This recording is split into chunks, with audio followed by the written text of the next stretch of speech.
అభిప్రాయాన్ని majority of the walkers express చేయడమే కాకుండా ఖచ్చితంగా ఈ ఎన్నికలు ముఖ్యమంత్రినో ఎమ్మెల్యేనో కౌన్సిలర్లను చేసేటువంటి ఎన్నికలు కావు కాబట్టి భారతదేశ భవిష్యత్తుని దృష్టిలో పెట్టుకొని ప్రపంచమంతా శ్లాఘిస్తున్నటువంటి నాయకుడు నరేంద్రుడి నాయకత్వంలో హ్యాట్రిక్ ప్రధానమంత్రిగా మూడోసారి వారిని గెలిపించేందుకు ప్రజలందరూ సిద్ధంగా ఉన్నారు.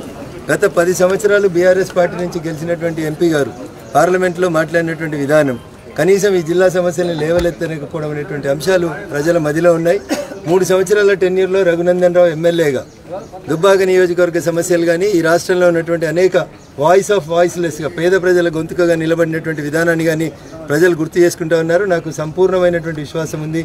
నరేంద్ర గారి తర్వాత మళ్ళీ మెదక్ పార్లమెంట్ మీద కాషాయ జెండా ప్రస్తుతం నరేంద్ర మోడీ గారి నాయకత్వంలో ఎగురుతుందనేటువంటి సంపూర్ణమైనటువంటి విశ్వాసంతో మేము ముందుకు పోతా ఉన్నాం. ప్రజల నుంచి వస్తున్నటువంటి స్పందన కూడా మాకు అదే రీతి లోపల కనబడతా ఉంది. ఆదరించిన సిద్దిపేట పట్టణ ప్రజలందరికీ కూడా మరొకసారి కృతజ్ఞతాభివందనాలు తెలియజేస్తాం.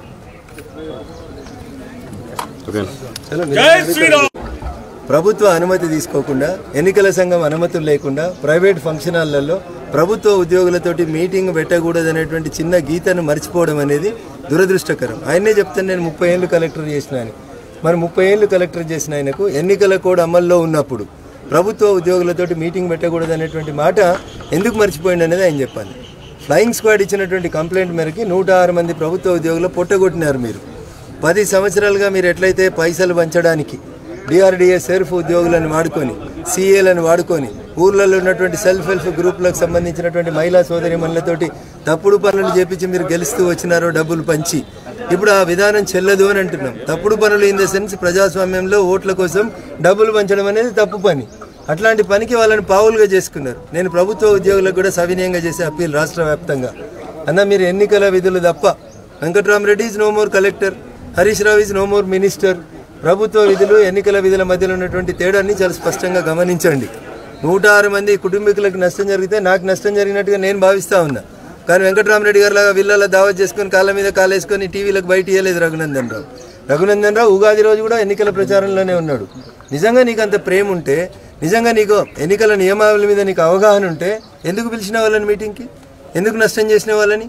నేను ఎన్నికల సంఘాన్ని మీ ద్వారా అడుగుతా ఉన్నా. అమాయకులు, చిరుద్యోగులు, పేదలు మా పాత కలెక్టర్ కదా అని పిలిస్తే ఏమైనా పోకపోతే కష్టమవుతుందని వచ్చినటువంటి చిరుద్యోగుల మీద చర్య తీసుకున్నారు కదా కలెక్టర్ గారు.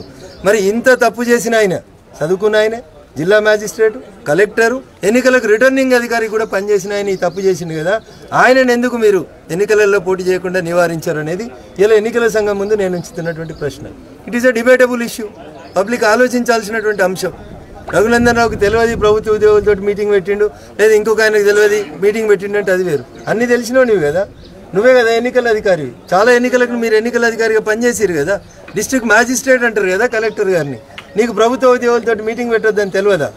ఏం చేద్దామని మీటింగ్ పెట్టినావు? డబ్బులు పెంచాలనే ఆలోచన ఎందుకు వస్తుంది నీకు? ఎందుకు గెలవాలనుకుంటున్నావు? నువ్వు గెలిచి ఏం చేస్తావో ప్రజలకు చెప్పు. 2021లో ₹1 ఖర్చు పెట్టకుండా మిమ్మల్ని ఎమ్మెల్సీ చేసిండు కేసీఆర్.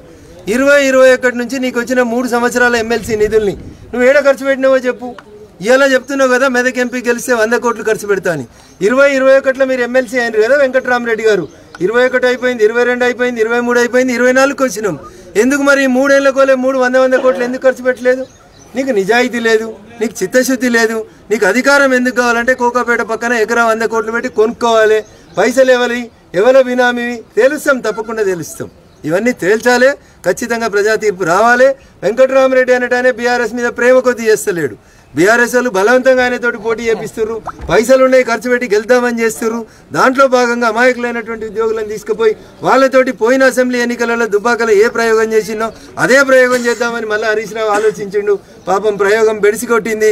వాళ్ళని కూడా హరీష్ రావు కాపాడలేడు. అందుకని సిద్దిపేటలో ఉన్న ప్రభుత్వ ఉద్యోగ మిత్రులందరూ కూడా నేను 2 చేతులు జోడించి సవినయంగా చేసేటువంటి అప్పీల్, దయచేసి హరీష్ రావు ట్రాప్లో పడకండి. హరీష్ రావు కుటుంబంలో ఒకరిద్దరు ఇప్పటికే శ్రీకృష్ణ జన్మస్థానానికి పోయినరు. త్వరలోనే హరీష్ రావు గారు, వెంకట్రామరెడ్డి గారు, ఇంకో మిగతా వాళ్ళంతా కూడా అదే లైన్లో ఉంటారు. కాబట్టి జైల్లో నుంచి పరిపాలన మనకొద్దు, కేజ్రీవాల్ వద్దు, మనకు కావాల్సింది అన్నా హజారేలు కావాలి. దయించి ఆశీర్వదించుర్రి. నరేంద్ర మోడీ గారి నాయకత్వంలో బీజేపీని గెలిపించమని సిద్దిపేట ప్రజలకి, మెదక్ పార్లమెంట్ ప్రజలకి సవినయంగా అప్పీల్ చేస్తా ఉన్నాను. జై హింద్, జై భారత్. మీరు గత ఉప ఎన్నికలలో 2 ఎడ్లు ఇస్తా అన్నారు, నిరుద్యోగులకు గుర్తిస్తా అన్నారట కదా, అది అమలు చేయలేదని చెప్పి ఈ ఎన్నికలలో వాళ్ళు ప్రచారం చేస్తున్నారు. సో మంచి ప్రశ్న అడిగినావున్నా. మాకు ఇది భగవద్గీత, బైబిల్, ఖురాన్ అని చెప్పి ఒక పుస్తకం ప్రింట్ చేసిర్రు. టీఆర్ఎస్ ఎన్నికల మేనిఫెస్టో 2018. కేటీఆర్ కాబోయే యువరాజు అన్నట్టు డిసెంబర్ 7 రిజల్ట్ వచ్చే కంటే ఒక రోజు ముందు ప్రముఖ టీవీ ఛానళ్ల కూర్చొని చెప్పిండు, జనవరి 1 నుంచి 3,116 రూపాయలు నిరుద్యోగ భృతి ఇస్తాను. 2018 డిసెంబర్లో మీ నాయన ముఖ్యమంత్రిగా ప్రమాణ స్వీకారం చేసిండు, డిసెంబర్ 13. మరి మీరు ఇవ్వలేదు కదా నిరుద్యోగ భృతి. నేను అది ఆ పాంప్లెంట్ అనేది 2020 బై ఎలక్షన్స్లో ఇచ్చిన పాంప్లెంట్ కాదు, 2018 ఎన్నికల సందర్భంగా ఇచ్చినటువంటి పాంప్లెంట్. మీలాగా ఒక మీడియా మిత్రుడు వ్యవసాయం డెవలప్మెంట్కి ఏం చేస్తామంటే రైతన్నలు అడిగినప్పుడు వారికి కావాలంటే 2 ఎడ్లు నాగలి ఇస్తామని చెప్పినాం. ఎవరు అప్లికేషన్ పెట్టుకోలేదు. హరీష్ రావుని పెట్టుకోమన్నారు, ఇస్తాం 2 ఎడ్లు నాగలి. లేదా ప్రభాకర్ రెడ్డిని పెట్టుకొని వ్యవసాయం చేయమన్నారు, బరాబర్ ఇస్తాం. నేను 10,000 మందికి డ్రైవింగ్ లైసెన్సులు ఇచ్చిన, దాదాపు 300 నుంచి 400 మంది కానిస్టేబుల్ కోచింగ్ ఇచ్చిన, 250 మంది ఆడపిల్లలు హైదరాబాద్కి పోయి టెట్ కోచింగ్ తీసుకోవాలంటే కష్టమవుతుందని ₹1 ఖర్చు లేకుండా టెట్ కోచింగ్ ఇచ్చిన, అన్నం పెట్టినా, యూనిఫామ్ ఇచ్చిన, ట్రాక్లు ఇచ్చినాం. మేము ఇది నా పనితీరు. మీరేం చేస్తారు? ఎంతసేపు క్లబ్బులు కావాలి, పబ్బులు కావాలి, మంది దగ్గర పైసలు తెచ్చుకోవాలి. మీ మేనిఫెస్టో మీరు అమలు చేయని వాళ్ళు నా దిక్కు 1 ఏళ్ళు చూపెడుతుంటే మీ దిక్కు 4 ఏళ్ళు చూపెడుతున్నాయి అనేది గుర్తుపెట్టుకోవాలి. తీసుకొని రా. 2018 పాంప్లెంట్ అది. 2018 మీ మేనిఫెస్టో, నా పాంప్లెంట్, రెండు పక్క పక్కన పెట్టుకుందాం. 2018లో నన్ను దుబ్బాక ప్రజలు గెలిపియలేదు, అయిపోయింది ఇది పాంప్లెంట్ సెన్స్. ఇది నా మాట కాదు, నీ మామని అడుగు చెప్పిండు. 2014లో నేను దళితుని ముఖ్యమంత్రి చేస్తా అని చెప్పిన మాట వాస్తవం, చేయలేదు.